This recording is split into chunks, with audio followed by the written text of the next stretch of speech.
Tung, tung, tung. Film-film main nanti malam Rp100. Yang nonton itu sampai naik truk deh.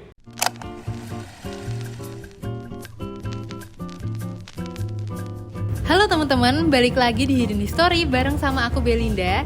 Hari ini aku udah ada di Museum Old Cinema Malang dan bakal nunjukin nih ke kalian sejarah perfilman Indonesia dari tahun ke tahun. Ikutin aku terus ya. Halo, ketemu lagi di Hidden History nih. Masih di sekitar Malang, episode Hidden History kali ini kami persembahkan buat kamu pecinta film. Sebelum berkembang bioskop modern yang saat ini kerap kalian kunjungi, di Malang ada loh bioskop legendaris favorit warga Malang, yaitu Bioskop Kelut. Malang, awal tahun 1970, Marsam dan Nur Salam, dua anggota Brimob dalam naungan Yayasan Panjura, membangun bioskop Kelut di tanah bekas gedung olahraga bulu tangkis di Jalan Kelut, Kecamatan Klojen, Kota Malang. Sistem bioskop ini didesain seperti gedung semi terbuka dengan bentuk drive-in cinema yang memungkinkan para pengunjung membawa masuk kendaraannya ke dalam gedung bioskop. Bioskop ini banyak diminati karena harga tiketnya yang murah, sekitar Rp200 hingga Rp1.600. Bioskop Kelut ini juga semakin terkenal lagi loh setelah menayangkan film Inem Pelayan Seksi karya sutradaranya Abbas Akub yang diperankan oleh Titik Puspa dan Doris Kalebaut dengan rekor penonton sebanyak 7.000 orang. Sekarang udah pada tahu kan salah satu bioskop legendaris di Malang. Tapi belum puas gak sih kalau cuma segitu aja nostalgia kita tentang perfilman? Hidden History masih mau nunjukin satu tempat nih yang juga menjadi bagian dari arus perkembangan perfilman di Indonesia yang bisa kalian kunjungi. Stay tune sampai akhir ya. Museum Old Cinema Malang didirikan pada tahun 2017 oleh pemilik yang bernama Bapak Haryadi. Museum ini sempat berpindah lokasi dari yang sebelumnya berada di Jalan Soekarno-Hatta, saat ini telah berlokasi di Jalan Brigjen Slamet Riyadi nomor 14 Oro-Oro Dowo. Oh ya guys, Museum Old Cinema ini juga dijuluki sebagai museum film satu-satunya di Indonesia loh. Bahkan sudah banyak diberitakan oleh media massa, hanya saja belum ada campur tangan dari pemerintah untuk pengembangan operasional museum. Orang-orang ketika berkunjung ke Kota Malang dan memiliki ketertarikan dengan film, biasanya berkunjung nih ke museum ini teman-teman. Nah, yang menarik, pemilik museum ini tidak pernah mematok harga untuk para pengunjungnya, melainkan hanya sukarela saja nominalnya. Supaya kita lebih tahu seluk-beluk museum ini, yuk kita ikuti bincang-bincang bersama Pak Haryadi. Baik, sekarang saya sudah bersama dengan Bapak Haryadi. Mungkin Bapak boleh diperkenalkan dulu dirinya. Baik, ya. Salam sehat Pol, sukses selalu. Luar biasa. Haryadi, kelahiran tahun 47, pensiunan pegawai negeri 2004 saya pensiun. Ya, kemudian saya dulu pengelola layar tancap se-Jawa Timur, punya 45 unit film, dan sampai hari ini saya masih bergerak di bidang akupresur, refleksi, masih membantu teman-teman untuk menjadi lebih sukses seperti adik-adik. Oke, baik. Mungkin boleh diceritain sedikit gimana sih kok kepikiran gitu ngediriin Museum Old Cinema? Baik, terima kasih. Waktu saya jadi pegawai negeri, waktu itu saya adalah operator film keluarga berencana keliling desa naik jeep.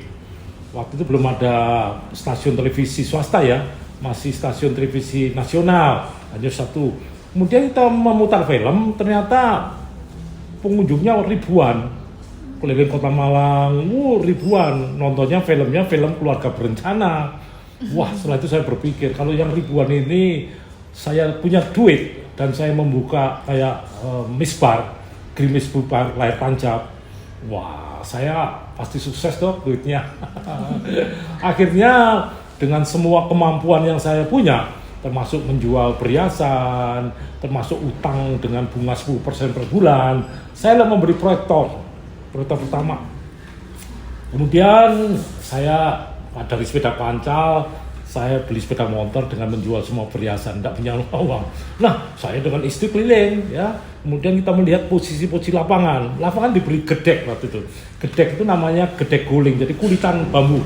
Ya, saya buka.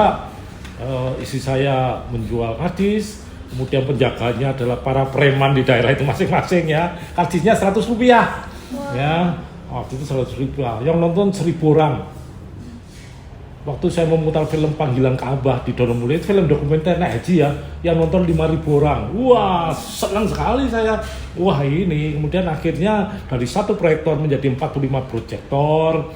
Ya, saya keliling di kampung-kampung, bukan di kota. Saya keliling di gunung, saya keliling di pinggir laut. Menunggu nelayan pulang, kita putar film. Tuh. Kemudian juga kita beli film. Saya mencetak film, saya mau beli film. Karena kenapa? Film mahal. Ya, jadi saya cetak sendiri ke Hong Kong, beli, udah saya jual lagi. Tadi sistem saya mau beli, saya jual lagi. Nah, dengan model begitu, saya punya banyak proyektor, punya film, dan ternyata waktu itu kita ada sponsor ya. Sponsornya baik itu dari perusahaan rokok, perusahaan obat yang membantu saya. Dalam kenyataannya, film waktu itu masih disukai oleh masyarakat ya. Kenapa? Karena zaman itu tidak ada handphone. Anak-anak, remaja-remaja, kalau di desa kan tidak boleh keluar. Iya, karena dipingit ya, zaman itu ya. Bayangkan, saya bergerak di film itu tahun 77 sampai tahun 98, hampir 25 tahun. Wah, kalau kita muter film, biasanya desa ya, kita pakai cikar, pakai dokar, sambil bawa gong. Tung, tung, tung. Film main nanti malam 100 rupiah. Yang nonton itu sampai naik truk deh. Nah, film dulu itu sangat disukai deh. Karena kenapa? Kita bisa di situ ada bukan UMKM ya. Zaman sekarang waktu itu ada jual kopi, jual rokok 1 biji itu rokok. Jadi bawa gitu 1 biji Rp1 kalau nggak salah. Ada yang jual gorengan. Nah, yang pacaran mesti bawa tikar. Kenapa? Karena filmnya bukan sejam 2 jam. Saya mau nonton film bisa 2 film atau 3 film 6 jam. Wah, mereka ketemu di sana. Jadi mereka di sana itu pacaran deh. Ya, pacaran, bukan nonton film, pacarannya. Sambil kalau filmnya itu agak action itu atau ya biasalah. Wah, sweet, wah keplok. Nah, di dalam kegiatan itu ternyata bisa berkembang ya. Dan kita bisa bekerjasama dengan desa. Misalnya membuat pagar stadion untuk Karang Taruna, itu bisa sama ya, untuk pembuatan musola itu yang sering kita ada. Jadi kita kerjasama di daerah. Jadi kita artinya mendapat izin oleh Pak Lurah, Pak Camat. Nah, Pak Camat juga memberi pengumuman besok ada pertemuan kerja bakti. Lurah ada pertemuan kerja bakti lewat koran. Nah, waktu itu selebaran, kalau sekarang kan selebaran cetak ya. Iya. Ini selebaran dicetak. Ya, kalau dulu nggak di stensil namanya, jadi kita gambar ya, kertas stensil, kita gambar tangan saya, ya, kemudian saya masukkan mesin, kemudian dicetak, ceklek, pakai tangan itu, ya, hitam putih, kertasnya bukan kertas bagus, kertas merang, kertas yang jelek itu berkembang sampai kita putar di gunung-gunung, ya. Filmnya film nasional. 100% film nasional, tidak ada namanya film luar. Dan film-film contohnya Saur Sepuh, ya, Susana Niblorong, Omai Rama, itu wah senang sekali orang nonton sambil joget ke sini. Boleh diceritain nggak sih kayak Cinedex itu kayak bermulanya itu ada di tahun berapa, kemudian kayak redupnya itu di tahun berapa? Gitu. Iya, Cinedex itu saya ambil dari Cinema Gedek, ya, Gedek. Jadi waktu itu saya mulai pertama, waktu itu saya main di pasar malam ya, pakai film bisu Charlie Chaplin yang kecil itu, putar film di situ, saya dibayar tuh, waduh kok seneng sekali ya. Wah itu pertama sekali tahun 78. 78 saya mulai, karena saya pegawai negeri tahun 76 ya. Waktu itu saya sebagai teknisi televisi. Zaman itu kan pemerintah memberikan televisi di daerah-daerah, kamu belum lahir ya. TV saya rusak, saya perbaiki, lama-lama ada film KB itu saya putar lah ya. Saya beli film saya hampir 600 judul ya. 600 judul film itu luar biasa. Kasih 100 rupiah film harga 3 juta 4 juta zaman itu. Ya, kemudian meredup mulai tahun setelah ada TV swasta ya, film-film banyak situ TV swasta. Saya berpikir kalau begini kapan lagi nanti saya jual filmnya. Waktu saya jual 3 truk film itu jual 3 truk dibawa ke Sumatera Selatan itu. Tapi masih tersisa beberapa judul film di sini ya, film lama-lama, kemudian masih untuk kenang-kenangan lah. Sebagai orang yang berkecimpung di dunia yang sama, mungkin bapaknya tahu tentang cerita tentang bioskop Kelut, mungkin dari perspektif Pak Haryadi sendiri, boleh diceritakan sedikit? Ya, terima kasih. Saya bukanya itu hampir sama dengan Kelut. Ya, tapi Kelut kan satu gedung yang berdiri sendiri. Kalau saya pindah di satu desa, pindah sebulan lagi pindah lagi. Kita mengikuti pasar juga. Jadi kalau pasaran hari ini ada pasar Rebo Legi, saya ke situ putar film, besok pindah. Jadi kita ngikutin itu. Itu atau juga yang satu tempat. Di sini saya hampir di Malang Raya hampir semuanya ya. Jadi kelilingnya di kampung-kampung. Ya, kita beri mungkin ada yang tempat selepan beras. Kita beri gedek, itu selesai itu pindah lagi begitu. Kalau Kelut memang filmnya waktu itu nyewa ya, dan Kelut terakhir karena sudah mulai ada SCT televisi yang swasta itu sudah mulai turun sampai diberi dangdut juga. Waktu itu diberi orkes, tapi nggak bisa menarik lah karena mungkin sudah zamannya. Apalagi sekarang ya, dari 200 pengusaha filmnya satu pengusaha bisa 4 proyektor ya. Itu sekarang mana? Habis semua. Buat diapain? Dikiloin katanya. Jadi proyektor dikiloin kan nggak laku. Ya, diesel buat apa? Generator buat ambil air sekarang itu buat ngairi sawah lagi. Aduh. Itu namanya siklus kehidupan ya. Kalau Anda sekarang ingin sukses ya harus mengikuti bagaimana alur-alur dalam kegiatan di dunia ini.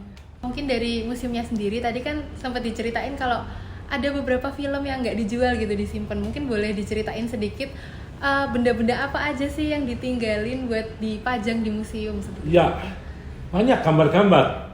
Gambar-gambar film poster ya namanya, poster. Itu ada kira-kira 2000 gambar. Itu cukup mahal kalau sekarang ada yang mau membeli saya 350.000 satu lembar. Oh ya, kemudian poster kain yang digambar tangan, dulu itu gambar tangan deh. Kalau sekarang kan dicetak ya, gambar tangan itu. Kemudian poster yang gede itu yang koran 99% habis dimakan rayap. Wah, ya, karena saya letakkan di gudang 99% habis dimakan rayap.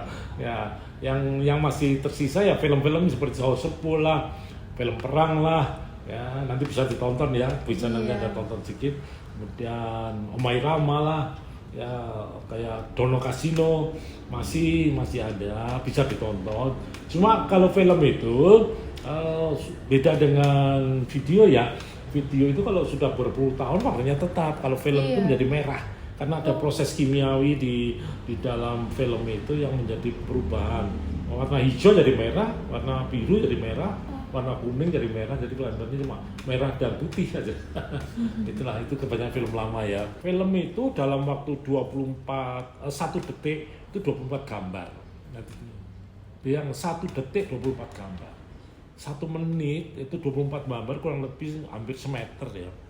Jadi kalau film India itu bisa 7 km. Jadi sini Singosari itu filmnya diputer. Jadi bentuknya itu ya, panjangnya panjang. Itu iya, panjang film itu 7 km. Kalau film India 10 roll. Wah, 1 roll itu panjang banget ya. Jadi Anda bisa bayangkan bahwa membuat film zaman itu sulit ya. Tadi kan kita udah dengar cerita dari hidup Pak Haryadi yang sangat menginspirasi seperti itu. Berpenghasilan 3-4 juta di zaman dahulu yang mungkin sekarang setara miliaran ya Pak. Mungkin boleh disampaikan pesannya buat anak-anak muda seperti saya, terus teman-teman saya yang lain yang menonton juga, supaya memilih jalan kehidupan itu seperti apa? Baik, terima kasih. Jadi mbak saya pejuang kemerdekaan 45. Ayah saya pejuang kemerdekaan 45, dimakamkan di makam pahlawan. Saya oleh ayah saya diminta, kamu harus berjuang untuk negaramu. Wah, berjuang apa? Tidak ada perang. Jadi saya belajar akupresur, saya belajar memberi pembelajaran buat masyarakat yang nggak mampu, supaya mereka bisa punya kemampuan. Ayah saya waktu masih hidup menyatakan, kamu punya ladang, kamu menanam rumput, hasilnya rumput. Kamu menanam padi, hasilnya padi. Kamu menanam kebaikan, hasilnya kebaikan. Jadi tanamlah pada jiwamu, buatlah kebaikan untuk negaramu dan saya yakin 100% Anda sukses dan Indonesia maju sampai makmur semuanya. Terima kasih. Nah guys, setelah berbincang sama Pak Haryadi, tentunya kalian makin penasaran dong sama barang-barang apa aja sih yang disebutin Pak Haryadi tadi. Museum Old Cinema memiliki koleksi peralatan layar tancap dan film era dahulu yang masih tersimpan rapi walau usianya sudah mencapai puluhan tahun. Tua banget ya guys. Aku bakal kenalin nih beberapa koleksi tersebut. Yang pertama ada peralatan pemutar film layar tancap. Pak Haryadi merawat semua peralatan pemutaran filmnya dan menjaganya dengan baik. Hal ini dibuktikan dari barang-barang yang masih bagus terawat dan masih bisa digunakan hingga saat ini. Peralatan ini terdiri dari alat pemutar kaset film atau klip film, kaset film yang mirip dengan piringan hitam, serta proyektor layar tancap. Selanjutnya ada kaset film dan klip film. Koleksi kaset film yang tersimpan di museum ini terbilang banyak dan bervariasi dari berbagai genre. Bahkan koleksi film dari zaman dahulu juga banyak di sini dan terdiri dari berbagai ukuran panjang sesuai dengan durasi filmnya.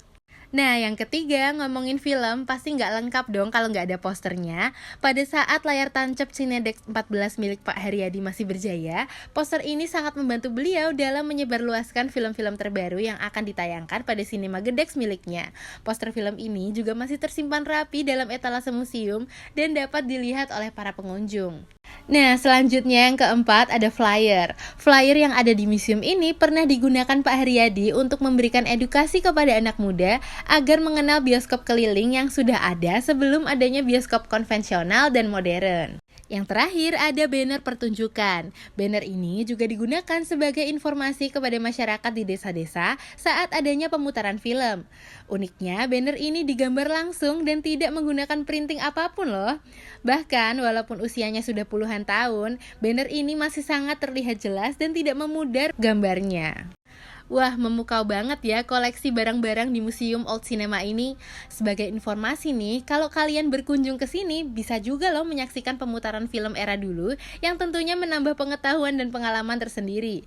Yuk, kita sama-sama ikutin proses pemutaran film yang ditunjukkan langsung oleh Pak Haryadi. Selamat menonton, guys!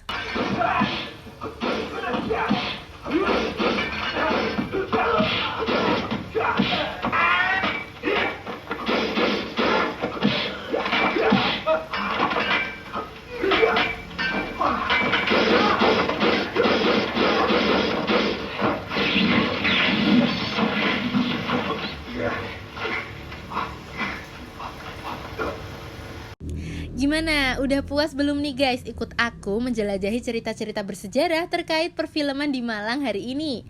Kalau kalian ingin menyelami kenangan nostalgia lebih jauh, aku saranin banget nih buat langsung aja berkunjung ke Museum Old Cinema Malang dan bertemu dengan Pak Haryadi.